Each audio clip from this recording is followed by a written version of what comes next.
superficiales a los ministros y ministras, que a mí se me hace que le sacaron al parche de ir a fondo en el tema, y bueno, se convierten en la zancadilla de este plan B tan importante, no solamente para el presidente, sino para aquellos que desde abajo apoyamos las reformas, la transformación de instituciones y de procedimientos que han manejado a sus anchas estos miembros pues de las mafias institucionales, lo voy a decir así con todas sus letras, le apuestan a otros intereses y no los del pueblo, dice, palabras más, palabras menos, ayer el secretario de Gobernación, Adán Augusto López Hernández. Te saludo, maestro, buenos días. Buenos días, querido Vicente, público memorioso. En efecto, sospechábamos que la Suprema Corte de Justicia de la Nación estaba tomada por un grupo de indolentes, por un grupo de personajes que no tienen empatía con el pueblo de México, pero no sabíamos hasta qué punto. Y ayer los vimos en pleno, ayer los vimos en acción, declarando inconstitucional la primera parte del Plan B, es decir, la Ley General de Responsabilidades Administrativas y la Ley General de Comunicación Social, y de ahí no pasaron. El ministro ponente, como usted ya lo sabe a esta hora, fue Alberto Pérez Dayán, y le acompañaron, hay poquita cosa, el voto de 8 ministros. Y este bloqueo, se lo digo yo también sin eufemismos y sin rodeos, no es otra cosa que una guerra judicial. Y eso se tiene que decir tal como es, sin buscarle 3 pies al gato. De ahí que los voceros de la élite ya estén diciendo que la Suprema Corte es el bastión de la democracia. Pero ¿sabe qué? No es así, ni tantito. De hecho, es todo lo contrario. La Suprema Corte es una cueva de corrupción que da miedo y da asco. Los ministros conservadores pretextan que hubo violaciones en el procedimiento, pero lo cierto es que no estudiaron, se quedaron en la superficie, no le entraron al meollo del asunto, le dieron la vuelta a la discusión, porque a ellos no les importa estudiar, a ellos no les importa afectar el bien común. Ahora resulta que son unos puristas, sí, cómo no, unos puristas que ahora acusan violaciones en los procedimientos, pero que hacían negocios en lo oscurito. La única que sacó la casta y dio gusto verla en acción fue la ministra Yasmín Esquivel, ahí rodeada de tiburones disfrazados con toga. Al verla, escucharla y disertar y argumentar, nos damos cuenta de que no todo en la Suprema Corte está podrido.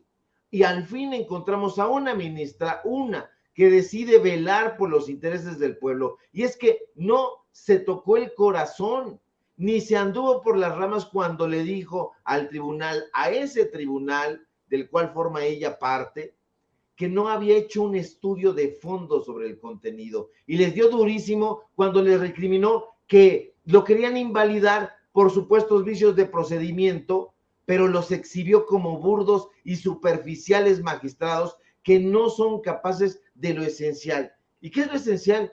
Estudiar, porque como dice la ministra Esquivel, con su pedestre actitud han colocado a esta ley en un plano de mayor inconstitucionalidad.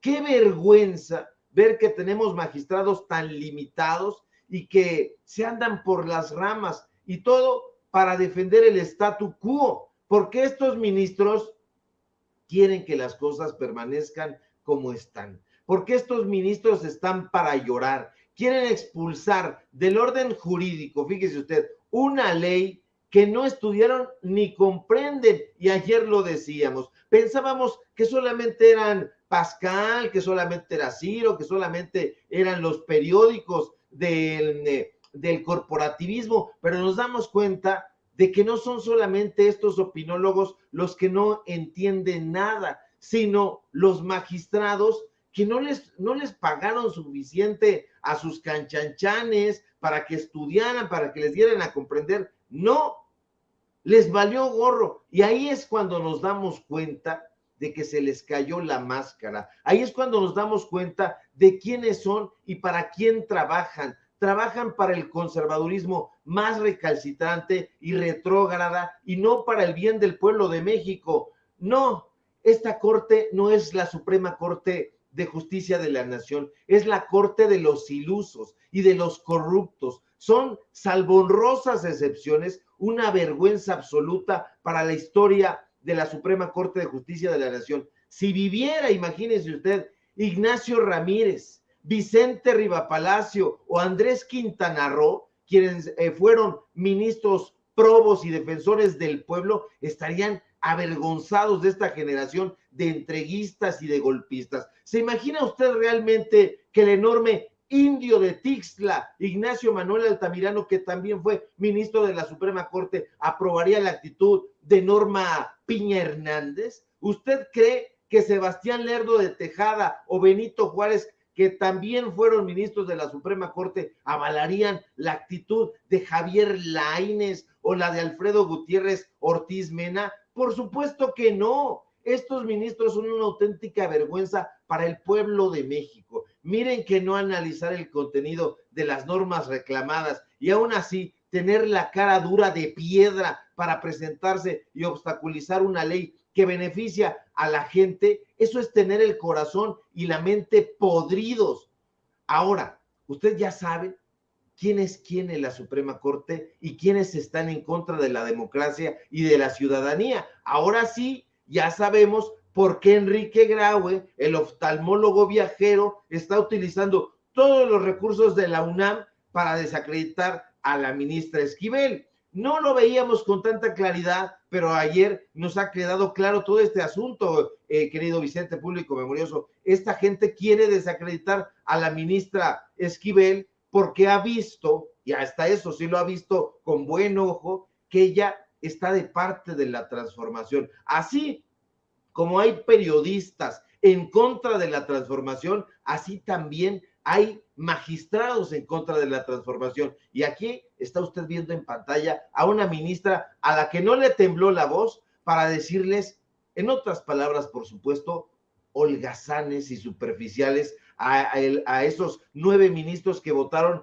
en contra del Plan B. Un Plan B que beneficia, como ayer se lo explicamos al pueblo de México, y que estos personajes dan vergüenza. De verdad, querido Vicente, si uno revisa quiénes fueron los ministros de la Suprema Corte en la historia, nos vamos a dar cuenta que hubo gente tesonera, gente de mucho trabajo, gente comprometida con el pueblo de México, pero de un tiempo a la fecha, gente como Cosío, gente como Eduardo Medina Mora, gente como estos 9 personajes que están ahí, dizque no les gustan los reflectores, dizque no les gustan las entrevistas, pero ahí están dando la nota cuando deberían de estar trabajando, pues trabajando sin reflectores, trabajando, arrastrando la pluma y reflexionando sobre el bien común, pero ellos están en otra cosa, están dando la nota. Y bueno, pues vamos a seguir pendientes, querido Vicente.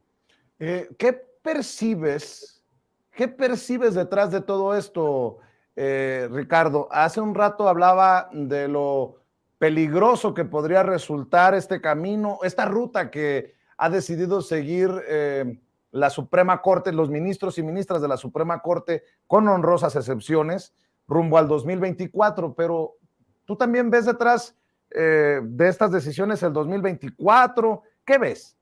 Sí, esto fue algo que el presidente López Obrador se había propuesto desde el inicio de su administración, que hubiera una limpieza en el Poder Judicial, porque está absolutamente podrido, hay personajes enquistados y familias, una genealogía de personajes que han estado ahí abrevando como sanguijuelas en la Suprema Corte de Justicia, pero no solamente en la Suprema Corte de Justicia, sino también en los tribunales estatales, en los tribunales locales, en los ministerios públicos, una corrupción que está ya no pegada, sino forma parte de ese poder judicial. El presidente lo ha dicho en diferentes momentos, tiene que el siguiente candidato, candidata que se proponga llegar a la presidencia, tendrá que tomar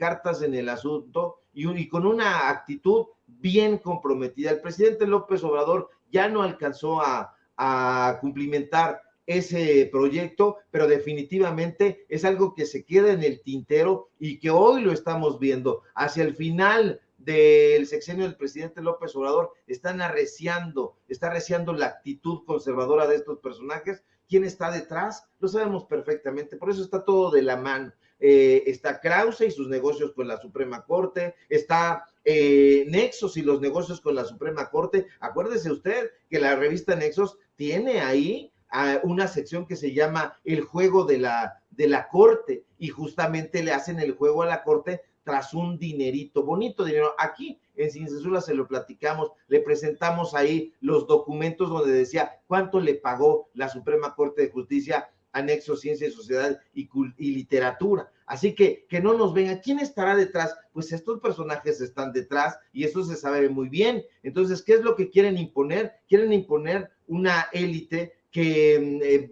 vaya pregonando por aquí, por allá, que ellos son los buenos, que son los demócratas, que les interesa el pueblo de México. No, no es así. De ahí que estos personajes tengan relación con las aulas universitarias. De ahí que estos personajes estén en el Instituto de Investigaciones Jurídicas, que estén en Nexos, que estén en Letras Libres, que estén en el Colegio de México, que estén en el CIDE, que estén en el ITAM, que estén en el Colegio Nacional, que estén en todas partes, porque de ahí la gente va a decir, es que yo esto lo escuché en W Radio. Pero ahí está la gente de Cosío. Es que lo leí en Letras Libres y en Nexos. Es que ahí está la familia de Eduardo Medina Mora, la familia. Entonces, esto hay que tener muchísimo cuidado. Detrás de esto hay intereses que no tienen absolutamente nada que ver con el pueblo de México. Es política. Esta Suprema Corte está haciendo política. Y yo diría con el presidente López Obrador, politiquería, porque no quieren aportar absolutamente nada. Acuérdese usted que los ministros todavía ganan mucho más dinero que el presidente de la República, y si son capaces de pasarse la Constitución por el arco del triunfo, imagínese usted qué otras cosas son capaces de hacer. Bueno, dice Denise Dresser, maestro, no por llevarte la contraria ni por picarte la cresta, pero dice Denise Dresser, si a López Obrador no le gusta la Constitución y no le parece que la Suprema Corte de Justicia de la Nación le obligue a obedecerla, pues que renuncie. Cuando tomó posesión juró guardar y hacer guardar la Constitución y las leyes que de ella emanen. Hoy traiciona ese juramento. El problema es suyo, no nuestro. Válgame, Denise Dresser hablando por México, hablando por los mexicanos. ¿Quién le dio esa potestad? ¿Quién le dio esa bandera? El problema es suyo, no nuestro. Y si no le parece, que renuncie. Válgame Dios, querido Ricardo. ¿Qué podemos pensar de una bailarina ramplona como esta? La verdad es que esta mujer ha perdido ya desde hace mucho tiempo el juicio, se sabe perfectamente panista, engañó a mucha gente cuando la tomó descuidada e hizo esas críticas a Enrique Peña Nieto, pero solamente estaba tratando de allanarle el camino al Partido Acción Nacional. La vemos, es amiga íntima de la esposa de Felipe Calderón, de Margarita Zavala, porque luego van a decir, es que no es la esposa, es una persona con una identidad propia. Bueno, es amiga íntima de Margarita Zavala, es amiga de Felipe Calderón, ella es panista, que no nos venga a tratar de engañar, es amiga, ergo, de todos estos personajes de la derecha que están golpeando desde el periódico Reforma, desde Aristegui Noticias, es exactamente lo mismo, y si nosotros vamos desarmando su discurso, nos vamos a dar cuenta de que se quedan en los huesos. No hay argumentos, no hay datos duros, estos personajes le han apostado siempre a la especulación. ¿Qué sabe Denise Dresser de la Constitución? Parece que nada, parece que un cacahuate, y es que no se necesita ser jurista para darnos cuenta de que la Constitución política de los Estados Unidos mexicanos es, desde hace mucho tiempo, un Frankenstein. Es eso. Han habido personajes que ellos han celebrado como reformistas y le han quitado y le han añadido a la Constitución cualquier cantidad de cosas. Que no nos venga a tratar de dar a tole con el dedo. La Constitución ha estado ahí desde hace mucho tiempo, ya con muchísimos parches. Si fuéramos a la historia de la Constitución, nos daríamos cuenta de cuántos cambios se le han hecho. Nadie juraría, porque se sentiría ridículo de jurar sobre un Frankenstein. Así que no nos venga Denise Dresser a tratar de engañar. Es un personaje como lo son estos ministros superficiales, no entran al fondo del asunto, no quieren discusiones de ese tipo, porque ahí en el fondo se ahogan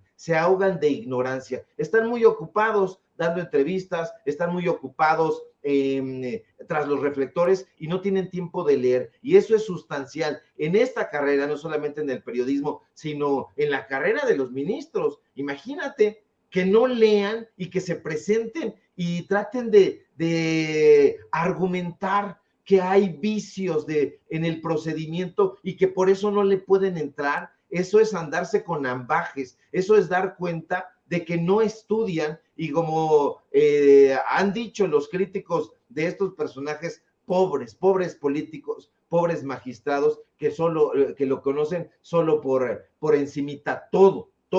Aquí me parece que fue como un examen ante el pueblo de México, y ya el pueblo de México se dio cuenta de que no llegaron preparados, no conocen el plan B, no conocen de lo que están hablando, y por eso se oponen. Simple y sencillamente hubo acuerdos, ya se ve que con las cúpulas conservadoras, y por eso están, como siempre han estado, en contra del pueblo de México. Querido Ricardo, el maestro Ricardo Sevilla, ¿por qué no cerramos invitando a las miles de personas conectadas en estos momentos en Sin Censura TV a tus trincheras, a tus esfuerzos independientes? Claro que sí, querido Vicente, público memorioso. Síganme, por favor, en mis redes sociales para seguir echándole fuego al leño de la crítica, porque hace falta la crítica. Síganme, por favor, en Twitter, @Sevilla Crítico, en Facebook, Ricardo Sevilla, así nada más, en Paralelo 24, en los diarios del Grupo Cantón. Síganme, por favor, en Los Datos Duros. Hoy tenemos informativo en punto de las 8:30, y por supuesto aquí en la familia Sin Censura, de donde somos orgullosamente miembros. Te mando un fuerte abrazo, querido Vicente, público memorioso. Si todo marcha bien, ojalá que sí, nos encontramos por aquí el día de mañana. Claro que sí, te mando un abrazo, el maestro Ricardo Sevilla hablando con nosotros Sin Censura. Y antes